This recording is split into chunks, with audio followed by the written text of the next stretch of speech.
Ja, hallo, Servus und Grüß euch.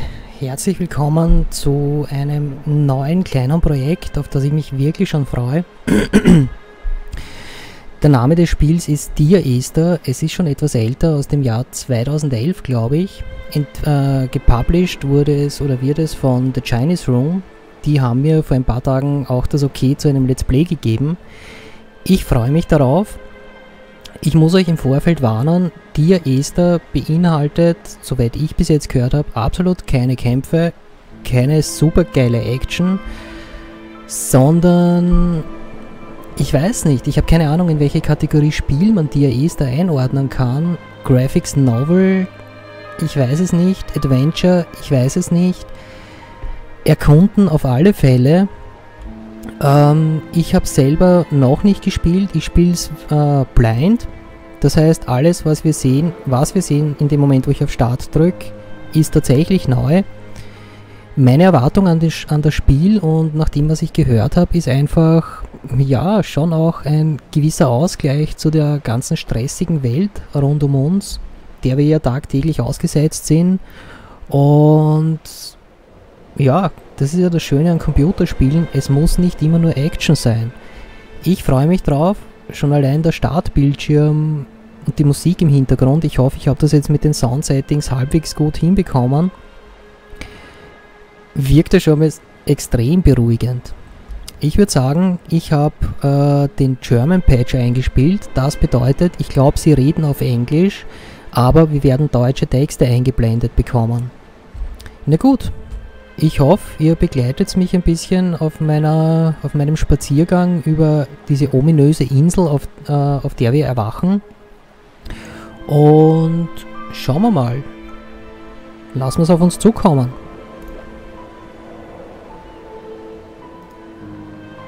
Der Leuchtturm. Ja.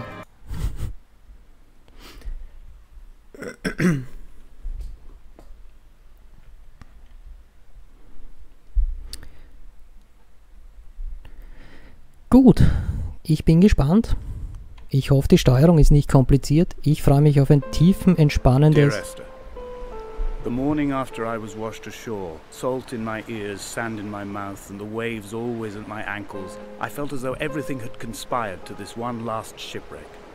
I remembered nothing but water, stones in my belly and my shoes, threatening to drag me under to where only the most listless of creatures swim. Okay, das sehen wir nun. Gut, wir können uns umschauen. Scheinbar sind wir schiefbrüchiger. Und ich muss ehrlich sagen, ich bin froh, dass ich den deutschen Page eingeblendet habe, weil das Englisch war schon sehr schnell. Und ich weiß nicht, ob ich das irgendwie annähernd verstanden hätte. Okay, da hätte man einen Leuchtturm. Gut. Okay, WASD, normale Steuerung. Können wir sonst noch was? Springen? Okay, wir können nicht einmal springen. Da hinten dürfte irgend so ein Funkturm stehen, der da fröhlich vor sich hin leuchtet. Also zumindest ein Zeichen von Zivilisation auf der Insel. Was ja natürlich auch der Leuchtturm ist, aber der ist ja, schaut verlassen aus. Gut, was können wir denn machen? Eigentlich gar nichts. Wir können tatsächlich nur gehen. Können wir ertrinken?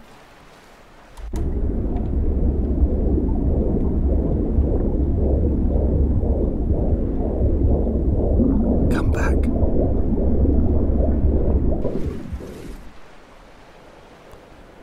Okay.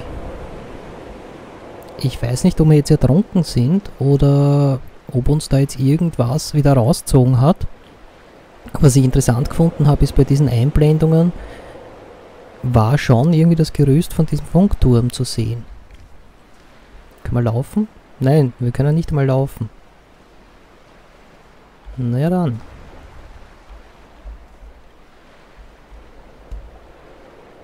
Okay.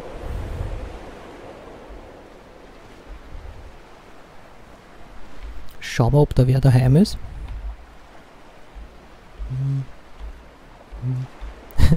Gehen wir mal sicherheitshalber in den Schuppen. Ah, meine Taschenlampe. Die schaltet sich automatisch ein. Ich hoffe nur, dass da jetzt keine Schockmomente oder so gibt. Weil ich freue mich echt auf einen quasi tiefen, entspannten Spaziergang. Was haben wir da? Bierdosen? Nein, Farbdosen. Was soll das sein? Paint. Farbdosen, ne?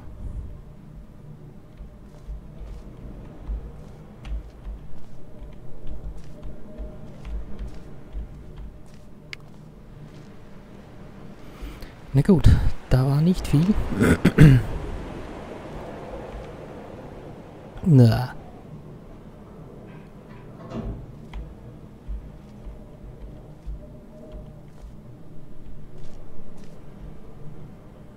Da war auch schon länger niemand, so wie es da ausschaut.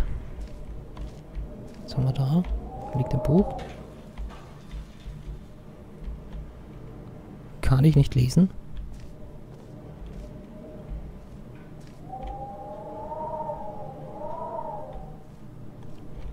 Ja, ich hoffe, dass das mit den Sound-Settings passt. Ich drehe es noch einmal eine Spur lauter.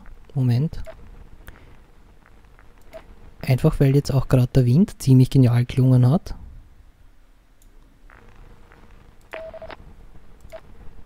Oh no. Vergessen. Gut, gehen wir weiter.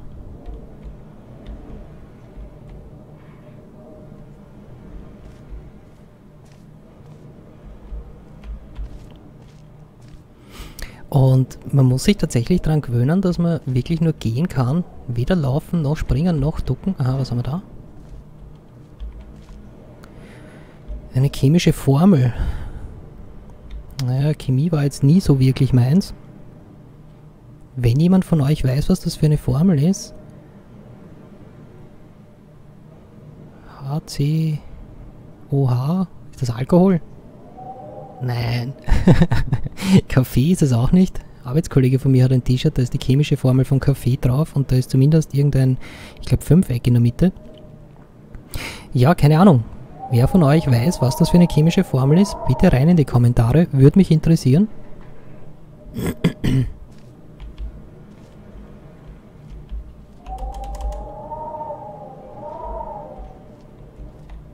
Na gut.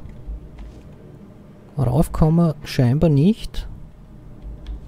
Kann man mit den Dingen irgendwas machen? Nein.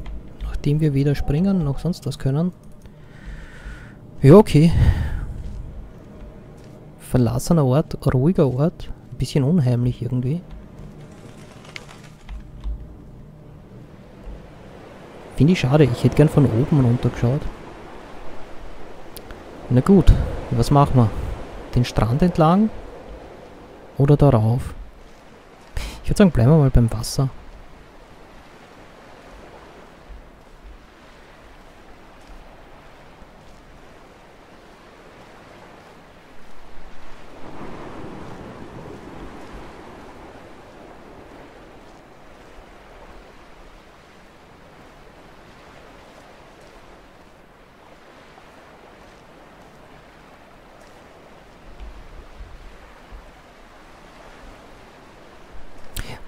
Ich find das total beruhigend, die Wellen im Hintergrund zu hören. Oh, das ist richtig schön. So ein Ausgleichsspiel. Und ja, ich muss ganz ehrlich sagen, also mir gefällt es von der Optik her ganz gut. Nämlich von der Farbgebung her. Diese Pastellfarben, das wirkt alles irgendwie total beruhigend. Ich muss sagen, schönes Spiel bis jetzt. Hübsches Spiel. Was haben wir da? Das dürfte ein Fischerkorb sein. Entschuldigung. Oder nein, das sind glaube ich so Körbe, wo Austern drin züchtet werden, oder?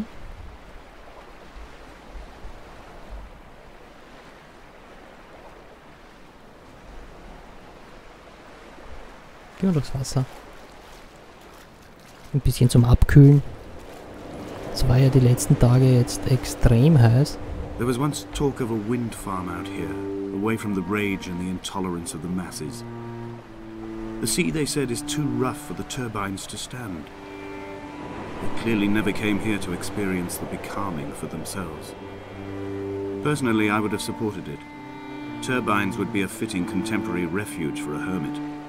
The revolution and the permanence. Puh. Ja, auch auf Deutsch. Schwere Texte.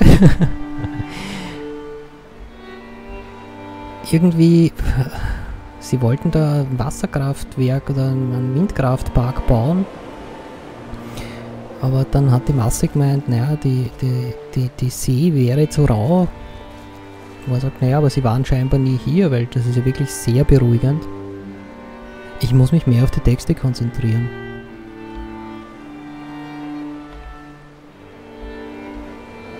Okay, da könnte man wieder raufgehen und da geht's weiter. Ich glaube ja fast, gehen wir darauf, dass wir den Weg... Ich glaube, das war einfach nur, das ist der andere Weg jetzt oben drüber.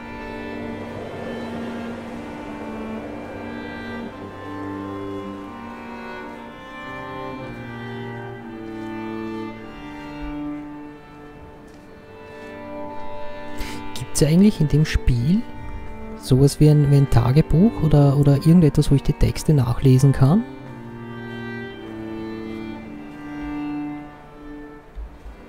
Okay. Ich schätze mal nicht, dass wir sterben werden, aber ich glaube, wir rutschen da wieder komplett ganz runter. Also ist das doch nicht der Weg. Ja, da müssen wir noch mal zurückgehen. Oder ist das der Weg, der einfach nur auch daher... Ich will das jetzt wissen. Sorry, Leute. Okay, wir können uns keine... Oh no. So. Es ist blöd, wenn man da zwischen Steinen landet und nicht springen kann. Okay, also wir können uns keine Beine brechen. Wir können auch nicht sterben bei tieferen Stürzen, so wie es scheint. Was natürlich jetzt schon irgendwie auf Dauer mühsam ist, dass wir so gar nicht laufen können. Was ist das? Ah! Ich kann, wenn ich linke Maustaste drückt halt, quasi näher ranzoomen. So, ich muss einmal ganz kurz Optionen, Steuerung. Bewegungsbefehle, WSAD. Okay, nach oben schwimmen ist Q, Zoom ist Maus 1, verschiedenes, Taste. Schnell speichern, schnell laden, Bildschirmfoto machen. Okay. Kein Laufen. Verschiedenes ist geil. Also verschiedenes heißt nur bla bla bla und Taste ist welche Taste. Gut. Kein Laufen. Passt aber eigentlich ganz gut zu dem Spiel. Behaupte ich mal.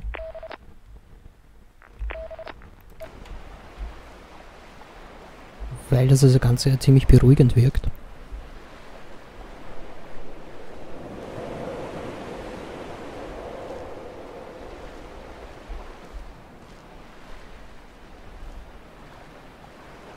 So. Gehen wir den Weg rauf. Schauen wir, was wir da oben finden. Im schlechtesten Fall... Ich finde auch die Pflanzen und also es wirkt richtig natürlich in dem Sinn. Also nicht so künstlich. Also im besten und im schlechtesten Fall haben wir einfach eine wunderhübsche Aussicht. Ah, da hinten sehen wir den Funkturm jetzt noch besser. Ja, genau. Das ist genau wie ich vermutet habe. Na gut. Vielleicht können wir ja rüberklettern, so wie Gämsen. Ja, das können wir. Cool. Passt. Das wäre jetzt ein bisschen frustrierend gewesen, wenn ich das... Donnelly reported the legend of the hermit, a holy man who sought solitude in its most pure form. Allegedly, he rode here from the mainland in a boat without a bottom, so all the creatures of the sea could rise at night to converse with him. How disappointed he must have been with their chatter. Perhaps now, when all that haunts the ocean is the rubbish dumped from the tankers, he'd find more peace. They say he threw his arms wide in a valley on the south side and the cliff opened up to provide him shelter. They say he died of fever 116 years later. The shepherds left gifts for him at the mouth of the cave, but Donnelly records they never claimed to have seen him. I have visited the cave and I have left my gifts, but like them, I appear to be an unworthy subject of his solitude. Okay. mystische Story.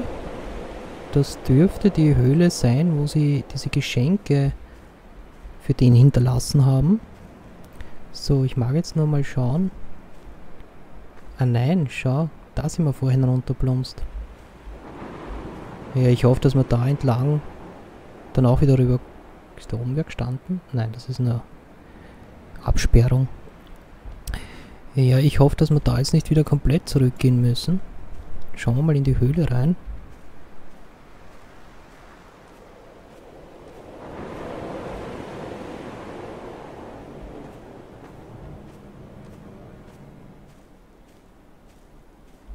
Oh.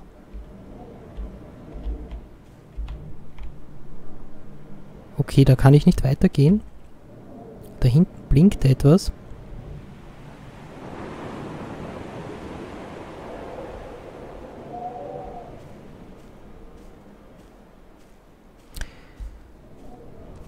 Na gut. Auf einer einsamen Insel. Kurz vor Sonnenuntergang, würde ich fast einmal schätzen. Also zumindest von der Stimmung her wirkt es nicht wie ein neuer Tag. Es wirkt irgendwie auf... Nein, nein, nein, nein, nein, nein. Liebes Spiel, ich möchte gerne hüpfen. Also zumindest von der Stimmung her wirkt es für mich wie ein Sonnenuntergang. Weniger wie so ein Aufgang mit, hey, ein neuer Tag fängt an und alles ist super, sondern irgendwie ist das so, ja, kurz vorm Finsterwerden, kurz vorm Schlafen gehen. Gut.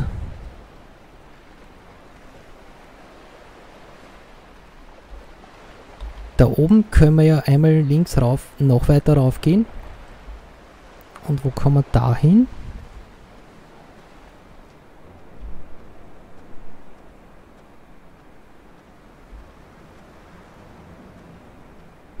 Ich hoffe, ich verirre mich da jetzt nicht und finde gar nicht mehr zurück.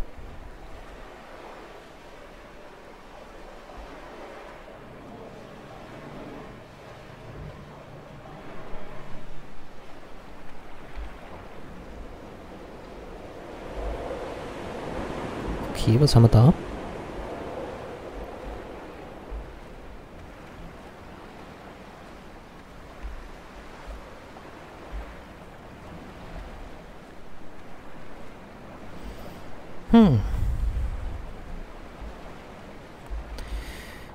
Der goldene Schnitt angedeutet. Diese Spiralform.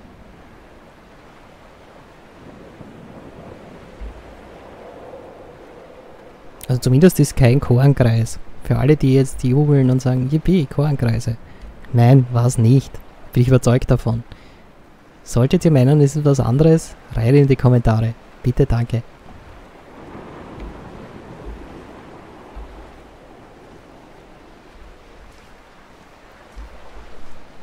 I have found the ship's manifest, crumpled and waterlogged under a stash of paint cans. It tells me that along with this present cargo, there was a large quantity of antacid yogurt bound for the European market. It must have washed out to sea. God knows there are no longer gulls or goats here to eat it. Also keine Ahnung, woher immer diese Stimmen kommen. Ob das unsere Erinnerungen sind, weil wir haben jetzt nichts gefunden oder nichts aufgesammelt und es ist ja auch kein Papier oder so am Boden gelegen. Vermute ich einmal, dass das sowas wie Erinnerungsfetzen von uns sind. So, kommen wir da weiter? Nein, kommen wir nicht. Und das mit dem Joghurt, naja, ist schon blöd. Also, wenn niemand da ist, der es isst, ist halt Pech. Ist das nur Zufall oder ist das einfach... Nein, ich glaube, das gehört nicht zum Stein. Das ist gezeichnet. Wobei, da kommen wir auch nicht weiter. Ah, was ist das? Eine Autotür.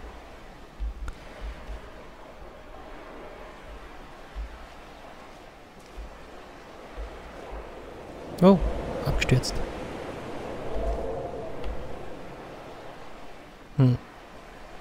Sind das Buchstaben? Nein, weil zumindest das erste, das wäre dann ein verkehrtes E, nicht wirklich. Das könnten Vögel sein, so Schwalben.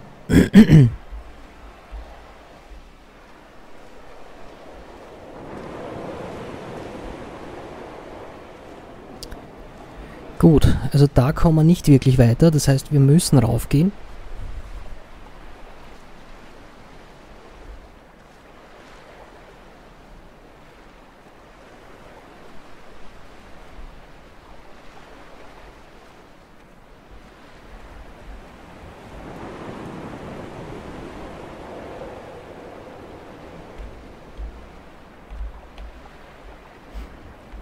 Ja, ich glaube, das ist diese goldene Schnittschematik.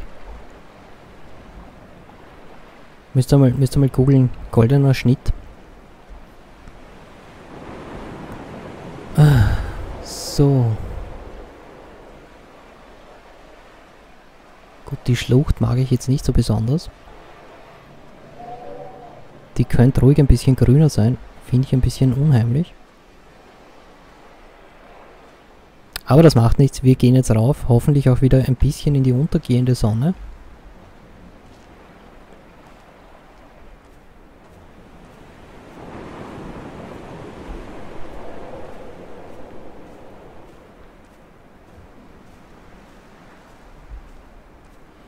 Ich muss jetzt nur aufpassen, dass ich da vorne nicht runterfliege wieder. Weil, naja, wenn man nicht laufen kann, ist das zach. Also nämlich genau da und wenden. Was ist das?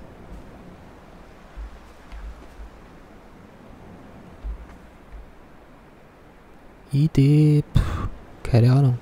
Schaut aber irgendwie elektronisch aus, das Teil. Na gut, scheint so, als würde uns der Weg zu diesem Funkturm führen.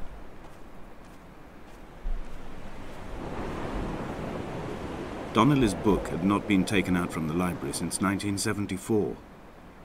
I decided it would never be missed as I slipped it under my coat and avoided the librarian's gaze on the way out. If the subject matter is obscure, the writer's literary style is even more so. It is not the text of a stable or trustworthy reporter. Perhaps it is fitting that my only companion in these last days should be a stolen book written by a dying man. Okay. Also scheinbar nicht nur Erinnerungsstücke, die uns da immer wieder in den Kopf schießen, sondern wir haben ein Buch gestohlen, das wir jetzt scheinbar bei uns haben.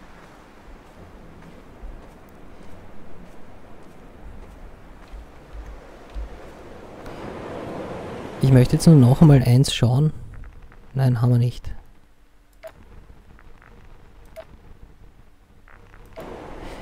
Das finde ich allerdings blöd, weil ich tue mir irrsinnig schwer, wenn er Englisch redet, auch gleichzeitig so viel deutschen Text zum Lesen, weil mein Hirn switcht dann immer zwischen dem englischen Text herum, dem deutschen Text, und im Endeffekt habe ich dann keine Ahnung, was gesagt worden ist. Mühsam. Vielleicht hätte ich es vielleicht auch nur auf Englisch spielen sollen, weil im Endeffekt so wirklich viel Infos sind wir jetzt nicht hängen geblieben, ehrlich gesagt. Was so ill they gave up what little hope they could sacrifice. They cut parallel lines into the cliff, exposing the white chalk beneath. You could see them from the mainland or the fishing boat, and know to send aid or impose a cordon of protection, and wait a generation until whatever pestilence stalked the cliff paths died along with its hosts. My lines are just for this, to keep any would-be rescuers at bay. The infection is not simply of the flesh. Okay, also diese Schnitzer, die wir da vorhin gesehen haben am Kalk, das haben die Einheimischen gemacht, wenn entweder jemand am Sterben war oder scheinbar irgendeine Epidemie ausgebrochen ist, dass sie damit, weil dieses Weiße am Felsen über weite Entfernungen sichtbar war, dass sie damit quasi Leute gewarnt haben bzw. ferngehalten haben. Und unser Buchschreiber hat das verwendet, um Leute fernzuhalten. Wow. Schöne Aussicht.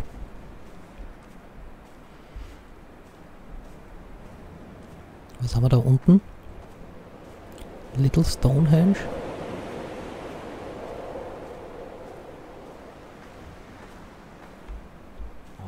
Gras wird immer höher. Ach so. Ja, da teilt sich der Weg wieder. Jetzt gehen wir mal rechts entlang.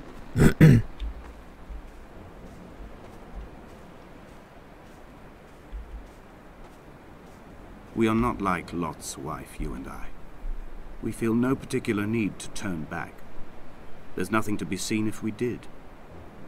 No tired old man parting the cliffs with his arms. No gifts or Bibles laid out on the sand for the taking. No tides turning or the shrieking gulls overhead.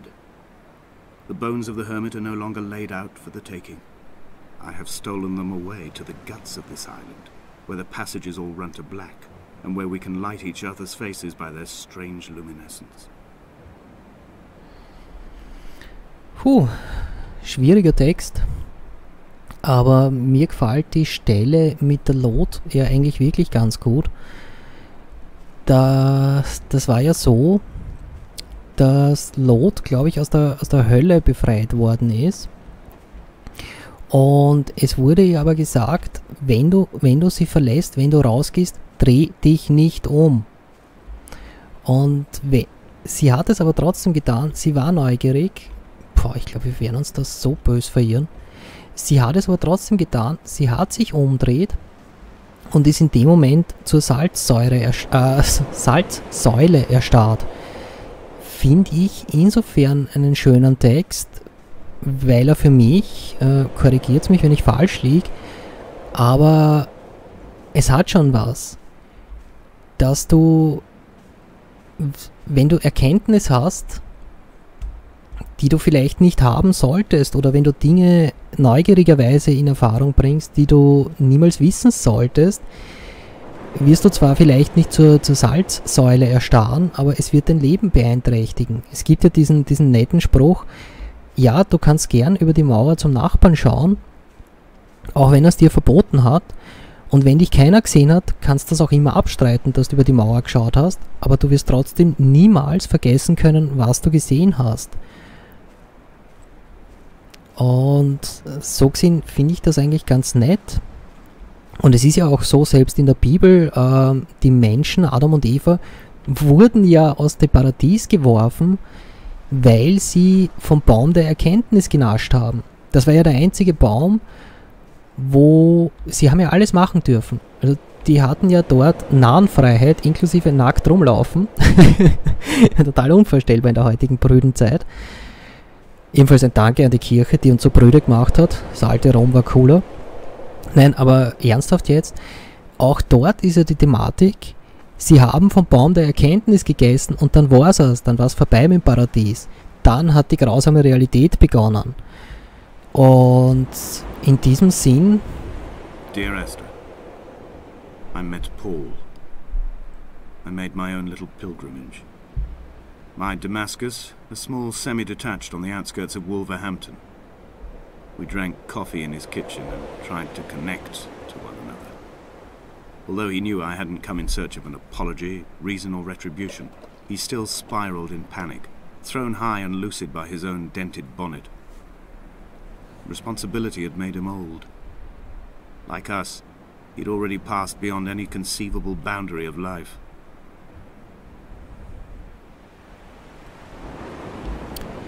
Ja, bin unterbrochen worden. War eine interessante Zwischenstory da jetzt gerade eben. Ich würde sagen, in diesem Sinn 29 Minuten. Ich beende den Rundwanderweg für heute. Ich hoffe, es hat euch gefallen. Wenn ja, lasst mir einen Daumen da. Und ich würde mich wirklich freuen, wenn ich die eine oder den anderen von euch auch weiterhin bei diesem Let's Play begrüßen dürft. Ich möchte es weiterspielen. Ich kann zwar nicht laufen, ich kann nicht springen. Aber ich merke es von Minute zu Minute mehr, wie beruhigend dieses Spiel wirkt. Und ich finde es auch spannend, diese kleinen Zwischengeschichten, auch wenn es irre schwer formuliert ist. Gut, in diesem Sinn, ich hoffe, ich darf euch wieder begrüßen. Ich wünsche euch was. Ciao, Baba.